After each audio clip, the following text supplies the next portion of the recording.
Finally ती सकाळ उजडली. त्या टायमाला आम्हाला निघायचं होतं नाशिकला आणि सगळे प्रिपरेशनमध्ये व्यस्त होते. ही लास्ट सकाळ आहे आमची कर्नाटकमध्ये आणि मी गावाला खूप जास्त मिस करेल, खूप मिस करेल. आणि लाडूला पण रोज चुलीवरच्या पाण्याची आंघोळ, लाडू पण मिस करेल. सगळ्या लाडूला मालिश करायचे, लाडूची सगळी सोय व्हायची. आणि इथे आम्ही फायनली निघालो होतो नाशिकला निघायला. आणि लाडू पण गाडीमध्ये खूप फ्रस्ट्रेट होत होती.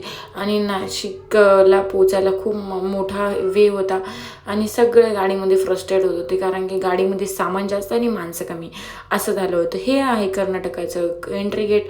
आणि मस्त आम्ही निघालो होतो. हे आहे इव्हिनिंग नाशिकला जातानाची. मस्त वाटत होतं गाडीमध्ये प्रवास करता करता. फायनली आमचं पुणे हायवेला येऊन गाडी पंक्चर झाली आणि तिथं आमचा 1-1.5 तास असाच चालला गेला. मी पाय मोकळे केले, जराशी लाडूला फीड करवलं आणि आम्ही इथं मस्त की होल्ड घेतला जेवण विवण करायला. जेवण विवण सगळ्यांनी एन्जॉय केल्यानंतर थंडी खूप जास्त होती. Thank you so much for watching this vlog.